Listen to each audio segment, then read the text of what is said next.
बहुत समय पहले की बात है।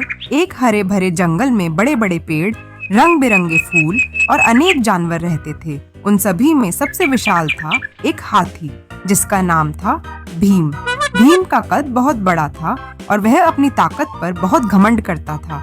वहीं उसी जंगल में एक छोटी सी गिलहरी भी रहती थी, जिसका नाम चिंकी था।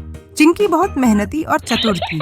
वह पूरे दिन इधर उधर दौड़ती रहती और खाने के लिए बीज इकट्ठा करती। एक दिन भीम हाथी नदी की ओर जा रहा था। रास्ते में उसने देखा कि चिंकी पेड़ से गिरे बीजों को एक एक कर अपने घर ले जा रही है। भीम ने हंसते हुए कहा, अरे इतनी छोटी सी गिलहरी, तुम जैसे कमजोर जानवरों का इस जंगल में कोई काम नहीं है। मेरी एक सीटी से तुम उड़ जाओगी। चिंकी ने विनम्रता से जवाब दिया, भीम भाई, मैं छोटी जरूर हूँ, लेकिन मेहनती और समझदार भी हूँ। किसी को उसकी कद काठी से नहीं, बल्कि उसके कर्मों से मापना चाहिए। भीम ने उसकी बात को मजाक में उड़ा दिया। फिर एक दिन बहुत तेज आंधी आई। जंगल के कई पेड़ गिर गए और नदी का पानी बढ़ गया। हाथी भीम नदी पार करने की कोशिश कर रहा था, लेकिन तेज बहाव के कारण वह फंस गया। उसने मदद के लिए जोर जोर से चिल्लाना शुरू कर दिया। उधर चिंकी ने यह देखा तो तुरंत सारे छोटे जानवरों को बुलाया। खरगोश, चूहे और चिड़ियाएं सभी ने मिलकर पास के पेड़ों से डाली लाकर नदी में डाली, जिससे हाथी भीम को सहारा मिल सके। चिंकी ने भी पूरी कोशिश की। धीरे धीरे भीम ने उन डालियों का सहारा लिया और किनारे तक पहुंच गया। हाथी बहुत शर्मिंदा हुआ और चिंकी से माफी मांगी। उसने कहा, मैंने तुम्हें कमजोर समझकर गलती की।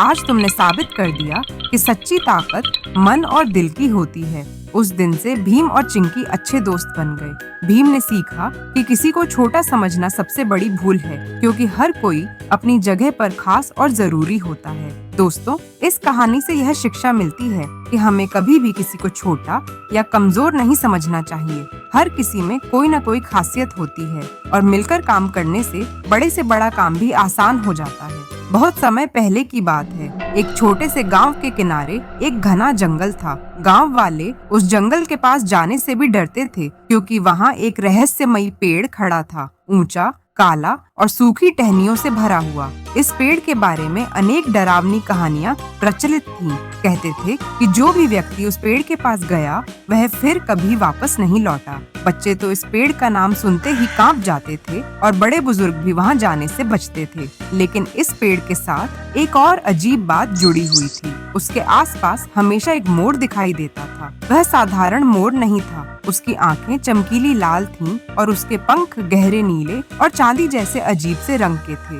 वह मोर दिन में तो चुपचाप पेड़ के आसपास घूमता रहता, लेकिन रात होते ही उसकी आवाज गांव तक सुनाई देती। पर यह कोई मधुर पुकार नहीं थी, बल्कि ऐसी आवाज थी जैसे कोई दर्द में कराह रहा हो, चीख रहा हो।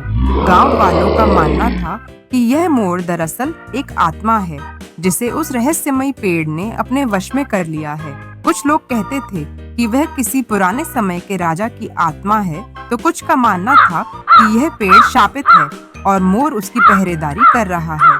गांव में एक साहसी और जिज्ञासु लड़का था, अर्जुन। उसे इन कहानियों पर यकीन नहीं था। उसका मानना था कि ये सब केवल अफवाहें हैं। उसने ठान लिया कि वह इस रहस्य से पर्दा उठाकर रहेगा। उसने अपने दोस्तों से कहा कि वह उस पेड़ के पास जाकर सच का पता लगाएगा, लेकिन डर के मारे किसी ने उसका साथ नहीं दिया। एक रात जब आसमान पर घने बादल छाए हुए थे और चांद की रोशनी धुंधली पड़ चुकी थी, अर्जुन अकेले उस जंगल की ओर निकल पड़ा। उसके पास एक मशाल और एक धारदार चाकू था। जैसे जैसे वह पेड़ के करीब पहुंचता गया, उसे महसूस हुआ कि हवा अचानक ठंडी हो गई है। चारों ओर एक अजीब सी खामोशी छा गई थी और कभी कभी उसे ऐसा लग रहा था जैसे कोई उसके पीछे पीछे चल रहा हो। आखिरकार अर्जुन उस रहस्यमयी पेड़ के सामने खड़ा हो गया। पेड़ की शाखाएं मुड़ी तुड़ी और काली थीं, जैसे किसी के हाथ आसमान की ओर उठे हुए हों। तभी अर्जुन ने देखा कि पेड़ की एक ऊंची शाखा पर वही मोर बैठा हुआ था। उसकी लाल आंखें अंधेरे में जलती हुई प्रतीत हो रही थीं। अचानक मोर ने एक जोरदार चीख मारी। वह आवाज इतनी डरावनी थी कि अर्जुन के रोंगटे खड़े हो गए। अर्जुन ने ध्यान से देखा तो पाया कि मोर पेड़ की शाखाओं से जैसे बंधा हुआ था। ऐसा लग रहा था कि टहनियां उसके पैरों को जकड़े हुए थीं। अर्जुन ने अपनी मशाल ऊंची की तो उसने देखा कि पेड़ की छाल पर अजीब आकृतियां उभर आई थीं, जैसे किसी ने नाखूनों से खरोंच कर कुछ लिखा हो। उसने गौर से पढ़ने की कोशिश की और शब्द धीरे धीरे साफ हो गए। मुझे आजाद करो, वरना तुम भी मेरे जैसे बन जाओगे। अर्जुन के दिल की धड़कन तेज हो गई। उसे लगा कि पेड़ की टहनियां हिल रही हैं, जैसे वे उसके पास आने की कोशिश कर रही हों। तभी मोर ने एक बार फिर चीख मारी और उसकी आवाज के साथ ही एक तेज हवा चलने लगी। अर्जुन ने हिम्मत जुटाई और चाकू निकालकर पेड़ की उस टहनी को काटने लगा जो मोर के पैरों को जकड़े हुई थी।